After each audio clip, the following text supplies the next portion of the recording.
So hello everyone and welcome back to Microsoft Flight Simulator 2024. Today we are looking at IFR navigation, which is instrument flight rules, essentially. So the weather won't fly always be perfect. Getting license to fly IFR is the best way to keep flying, even when visibility keeps you from flying IFR. This tutorial will introduce you to the world of instrument flying, isometric climb and descent, solely by relying on your PFD primary flight display using the Cessna Skyhawk 172. So again, we're continuing on with the Microsoft Flight Simulator tutorials. This will load quite quickly this time. Basically, we're flying over the UK's Shetland Islands, just below a thick layer of clouds.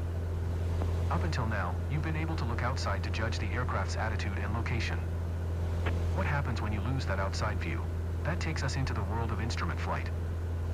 When you can't use the horizon for reference due to clouds, darkness, or other hindrances to visibility, you'll need to rely on your airplane's instruments. When flying on instruments alone, you'll need to rely on your attitude indicator to see your pitch and roll information. Modern cockpits like this combine several instruments into one electronic display, called a primary flight display, or PFD. Stay on heading 270, set full power, and climb up to 4,500 feet. We're climbing up into the cloud layer. Notice how you're starting to lose your outside view. Instead of looking out the canopy, focus your attention on the cockpit instruments. You can maintain wings level using the attitude indicator. Continue climbing to 4,500 feet. Using the vertical speed indicator and the altimeter, level off at 4,500 feet, while continuing to maintain a heading of 270. Now fly straight and level at 4,500 feet, getting used to not having an outside horizon for reference.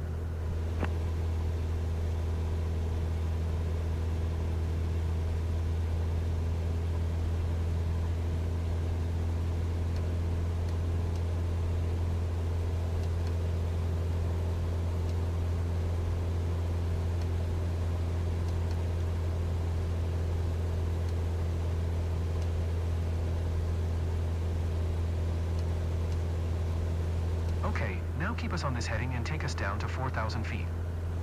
Reduce power so that we can descend without gaining speed. Yeah, so this stuff is fairly basic, as you can see. It's literally just this is just descending into PFD.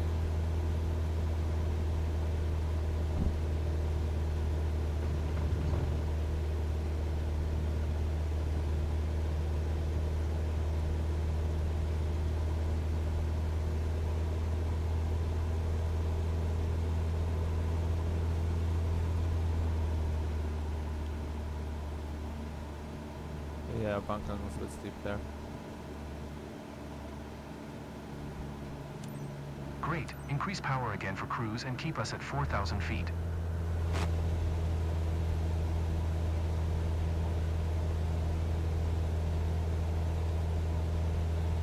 And they've changed instructors as well from female to male.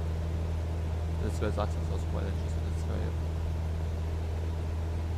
mostly Pascal, just kind of like, you know, it's a subtle accent, I feel.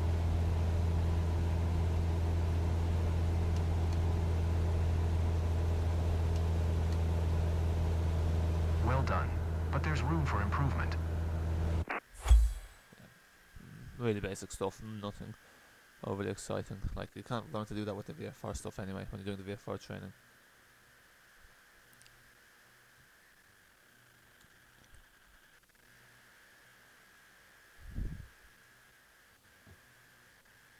And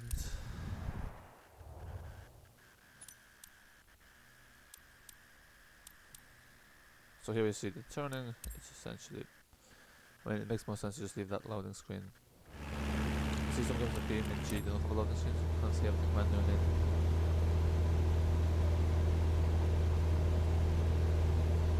Now that you've tried some climbs and descents, we'll introduce turning. Throughout this lesson, maintain your current altitude of 4,000 feet. Our heading is the direction our nose is pointing, measured in degrees. The main electronic display in front of you is the primary flight display, or PFD. At the bottom center of the PFD, we see the horizontal situation indicator, or the HSI. The HSI shows us the direction our nose is pointing, called our heading. Headings are measured in degrees, with east being 090, south 180, west 270, and north 360. Currently we're heading west. That's 270 degrees. When turning, we want to aim for a bank angle of around 20 degrees. attitude indicator are white lines. Each line represents 10 degrees. Normally we use about 20 degrees of bank, which is the second white line. Let's try it out. Make a turn to the left onto heading 180, using 20 degrees of bank. Keep turning until heading south, at which point, smoothly roll back to wings level.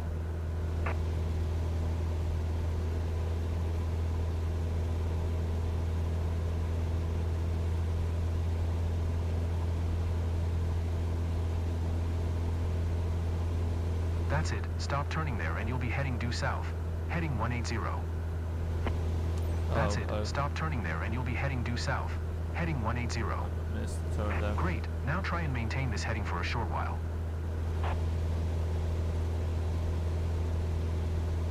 There's also an L1 shrimp we can use as there's a bit of a bank.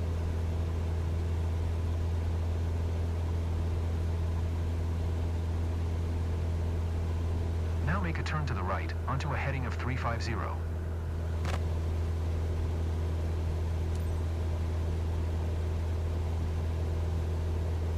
Let's pay attention this time.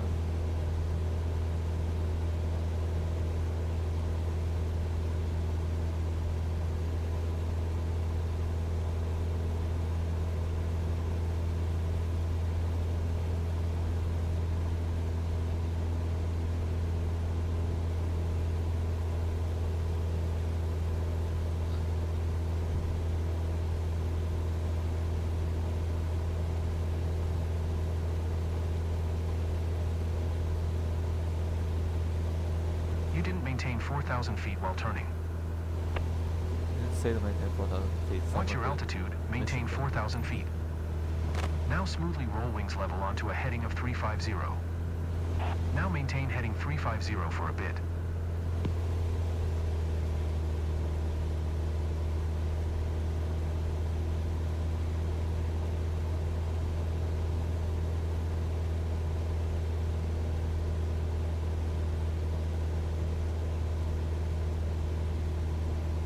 Oh, we're heading 350 exactly.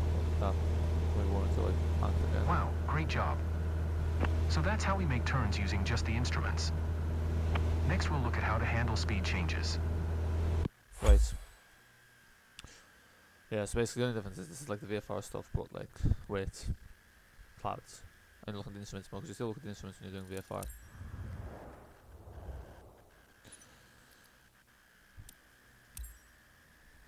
Manage aircraft, people flying IFR requires a pilot's full attention. Great, who would have thought?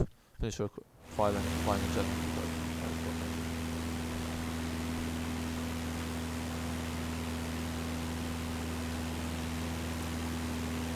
I'll go where flying up as well. And it's in the UK. Some island anyway. We're cruising at 100 knots, maintaining our heading and altitude. Let's look at how we deal with speed changes when flying on instruments. When slowing down, the wings produce less lift. To counter this, you'll need to progressively raise the nose in order to maintain altitude. Give it a try. Reduce power and bring the speed back to 70 knots.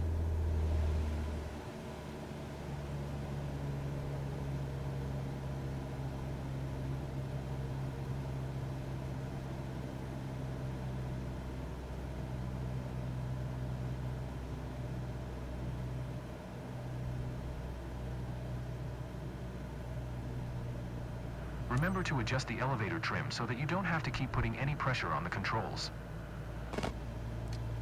Try to maintain 4,000 feet altitude. Oh, it's K. Had the wrong thing for the Watch your speed. You need to be able to control altitude while adjusting speed. So I was getting confused with the trim buttons.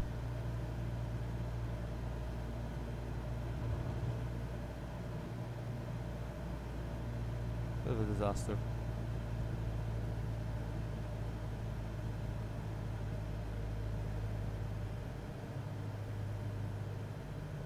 Good, now set power to maintain 70 knots.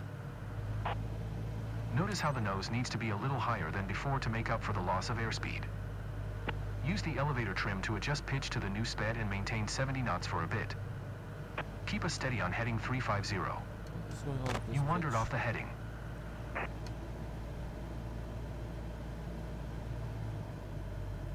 Maintain it should 70 just be knots. annoying to use. You weren't accurate enough with your speed.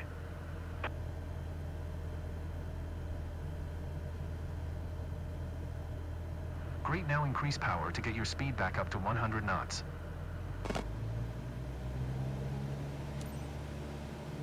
As we speed up, notice how you need to trim nose down to avoid climbing. Oh, I have set the trim bank left. Not ideal.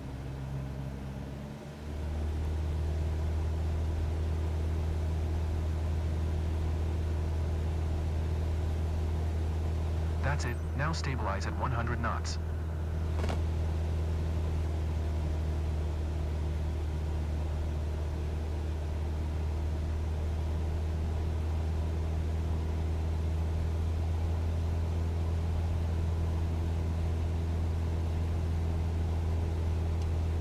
Good, now we'll take flap settings into account. Flaps give a boost in lift, which you'll need to control in order to maintain our altitude. They also add drag, making us slow down more quickly, so be careful not to get too slow. Reduce power and slow us down to 60 knots. Keep us precisely at 100 knots. You need to maintain 100 knots. You said 60. You said 60, now send me a nonsense.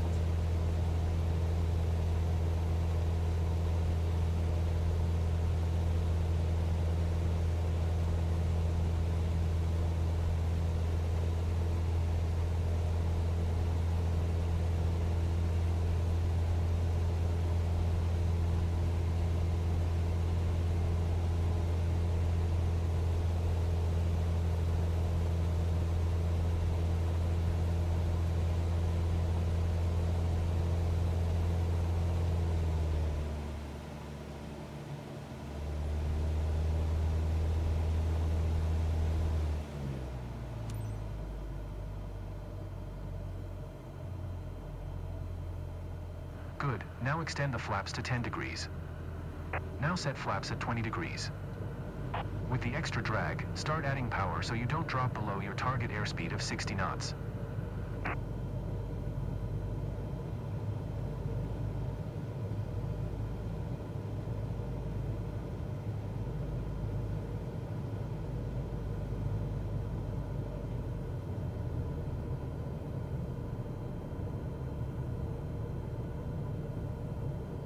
Now stabilize at 60 knots and trim for level flight.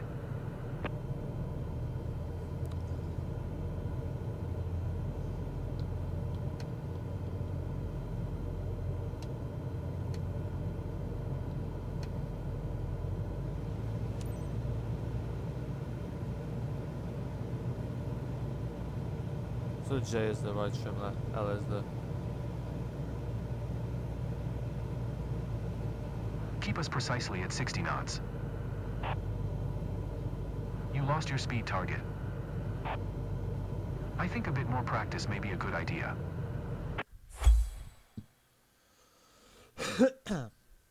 Yeah, wait, your thoughts count for nothing. Wait, so next up is... So VRL, navigational aids remain an alternative to modern GPS, allowing pilots to locate and orient themselves thanks to radio frequency communicated. Knowing how to navigate using the most popular of these VRL means an essential skill. Right, so I think this is actually useful for when you're flying airliners and aviation, so might as well do this one. Now that you have the basics of flying the aircraft on instruments, let's look at navigation. There is a worldwide network of radio beacons that pilots use to find their way when flying IFR.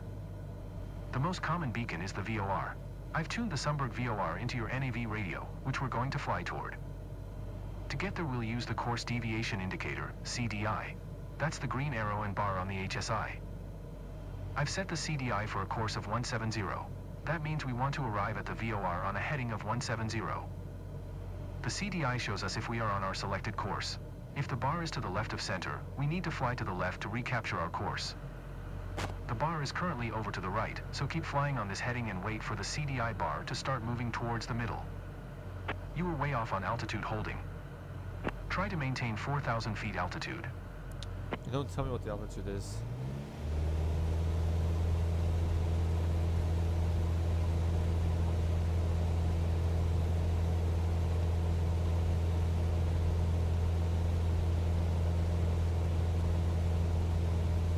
Yeah, because the reason we're losing altitude is because again with the side stick, depending on the setting, like even though we had originally preloaded the full speed, it goes let's see on the side stick. That's why not ideal, but it happens.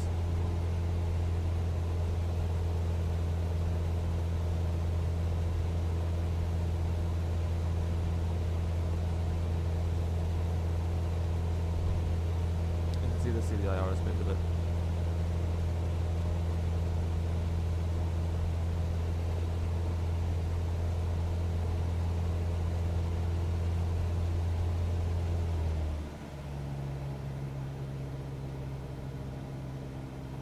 Here it comes. Now make a left turn onto heading 170.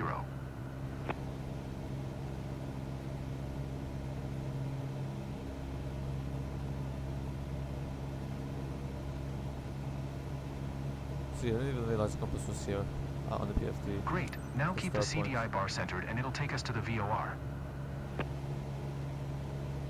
Because yeah, so I was using the secondary the display, the right. Okay, 1170 now. You were way off on altitude holding. Try to maintain 4,000 feet altitude.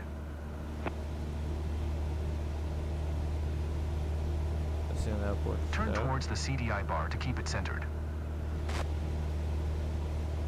You needed to keep the green CDI bar in the middle.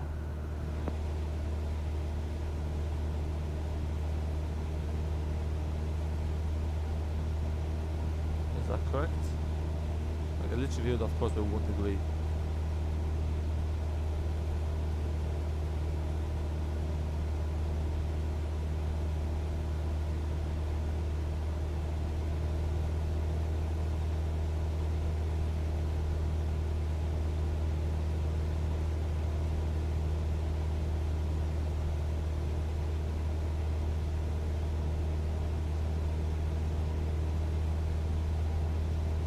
We're getting close to the VOR now. The CDI indications might become erratic or disappear when reaching a VOR, but this is normal. Keep flying straight ahead on heading 170 for a couple miles.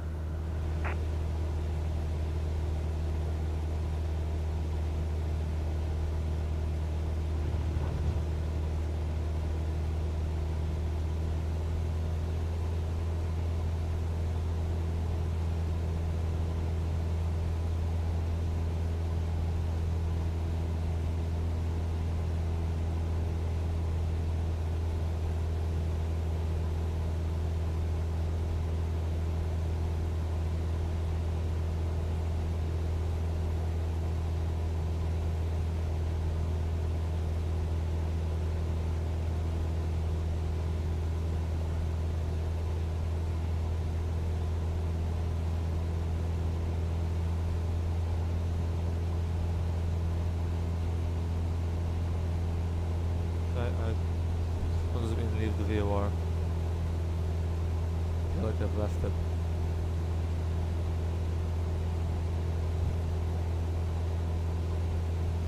I think a bit more practice may be a good idea.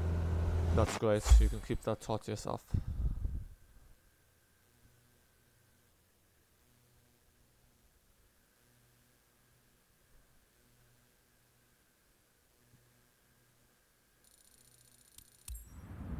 %, that's shocking.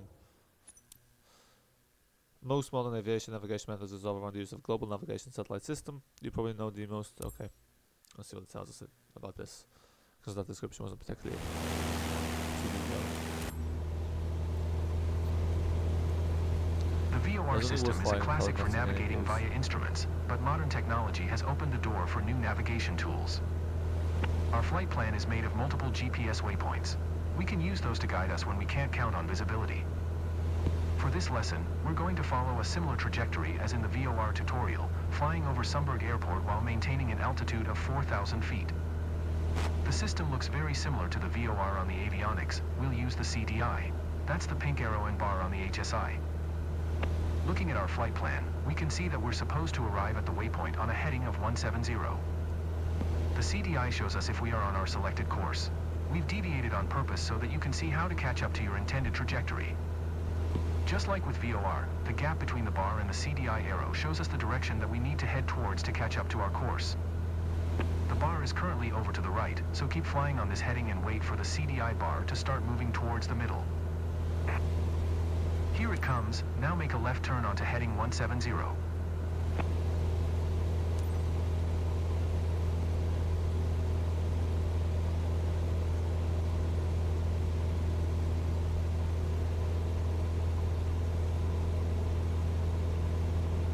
Great. Now keep the CDI bar centered and it'll take us to the waypoint.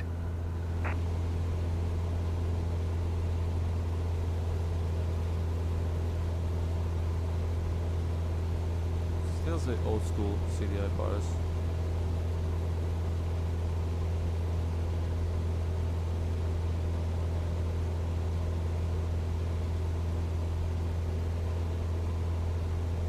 You were way off on altitude holding. I wouldn't say I'm way off. Try to maintain 4,000 feet altitude.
Oh, we're over speed.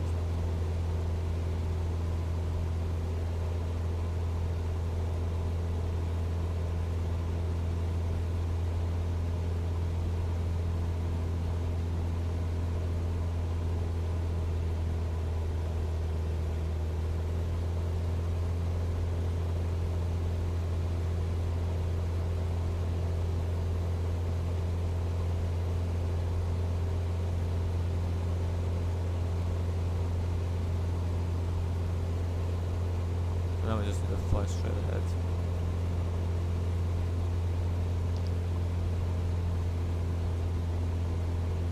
What airport is that? 2 runways. That's such a small island.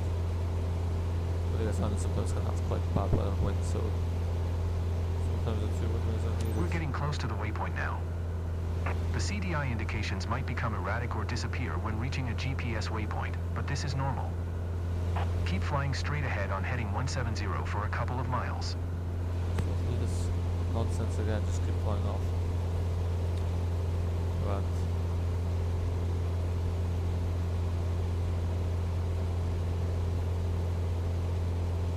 So I guess the only thing that is you feel like you're flying it all the time. More so when using the trim.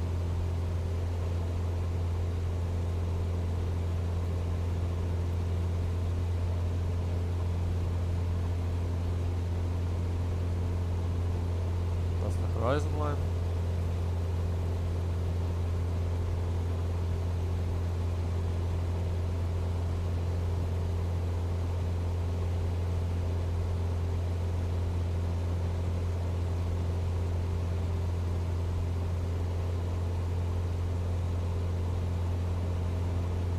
I know we're over speed, I'm going to try to find the same thing. You can see the CDI thing switch back around this now. I think a bit more practice may be a good idea. Thought it was better than the previous one, but sure. You didn't agree?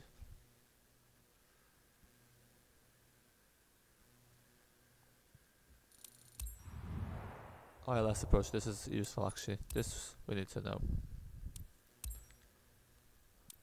This still kind of confuses me. Instrument landing system approach.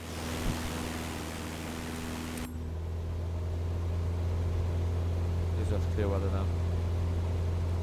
So now you've got the basics of flying on instruments. Now we need to get back on the ground. The most common landing aid is the Instrument Landing System, or ILS for short. An ILS uses two directional radio signals, one for lateral guidance called a localizer and the other for vertical guidance called the glide slope. The localizer provides lateral guidance, which directs you onto the runway centerline. The glide slope provides the intended descent angle onto the runway. The localizer is displayed with the CDI, much like in the VOR lesson. Keep flying on a heading of 210 at 1,500 feet and we'll watch for the localizer to come alive. The localizer is moving now. Make a gentle turn to the right, intercepting the localizer and keeping the CDI in the middle. Try to maintain 1,500 feet until we intercept the glide slope. You needed to stay at 1,500 feet until reaching the glide slope.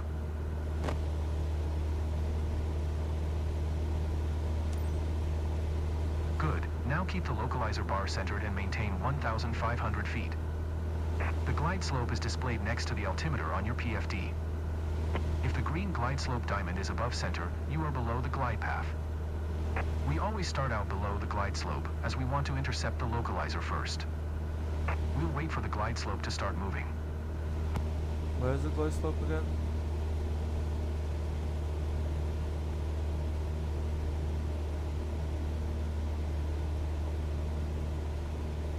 I can see the one-way lights, but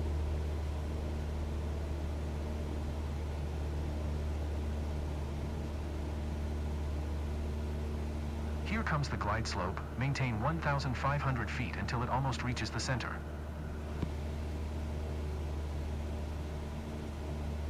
I'm confused what the glide slope is.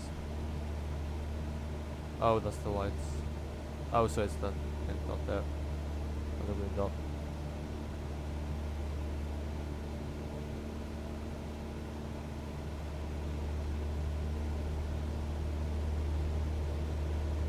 Here it comes. Now reduce power a little and start to descend, using the VSI to aim for 500 feet per minute. The localizer is starting to get away. Turn toward it to stay on course. We got too far off the localizer.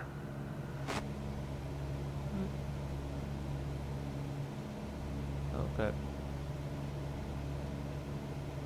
Keep both the localizer and glide slope indications centered all the way down to the ground. Reduce speed and set flaps as needed as you make your way down the ILS.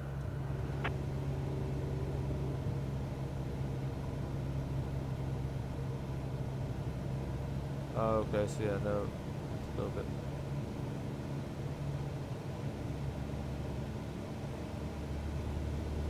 We're too high? I'm confused. We're too high or too low? I think we're too high.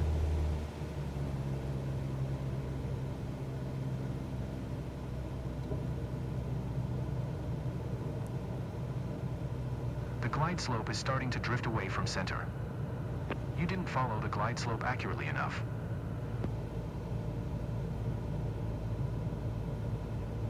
Yeah, but am I too high or am I too low? I think this means I'm too high. There we go. Yeah, so this I was too high.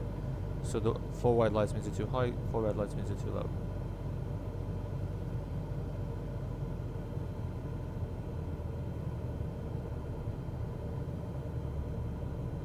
Yeah, you can see now it's moving back up. So basically, if your glide slope is below the yellow lines or the center, that means you're too high, and if they're above, it means you're too low. Pretty much, that means you're either. Yeah, it makes sense. So in the case we're below the glide slope, We're approaching the runway. we're too high, so hence the glide This slope approach has is an below offset, us. meaning Now that if the goes above, localizer and runway aren't lined up together exactly. Focus on following the ILS for now. We'll transition to a visual landing once we're closer to touchdown. so what that means Make is only if small we're corrections and actually let's get remember used to that it now each will again. be Yeah, more 'cause that critical basically as we means that, approach say the touchdown. localizer was above us, that means that we are too low and we're below the glide slope. At the moment you can see we're on the glide slope. And you can see we have 2 white, 2 red, which means we're on the glide slope and we're at the right altitude. Which I know can feel a bit, it can feel a bit counterintuitive because, what's the word?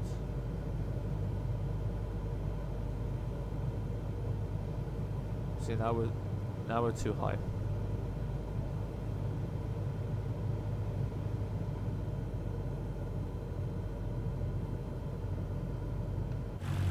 Great. Now is a good time to transition from flying on instruments to using visual cues to complete the landing.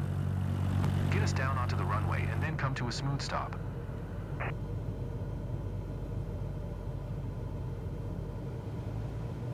No, we're too low.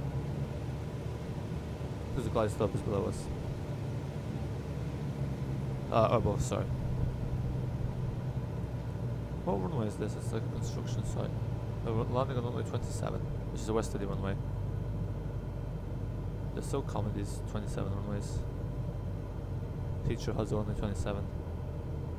Dublin has an essentially 27. Sofia has a 27. There's wide bodies. The thing is, Microsoft Flight Simulator 2024 is meant to have real life libraries. As you can see, those are not real life, so I think it depends on the licensing.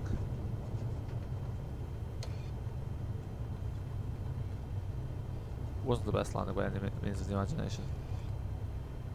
Land at some I birds, think so a bit definitely more somewhere in the practice UK. may be a good idea. We might have to leave this video here because I do have other stuff to do. But let's look up where Sunburg is.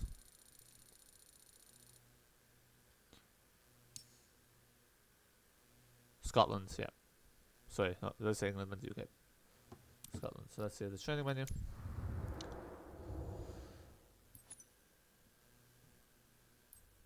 Well, I guess we'll do the test as well. Well, actually, we don't need to do that because it's all just the same stuff. So folks, hope you enjoyed this video. Thanks for watching and bye for now.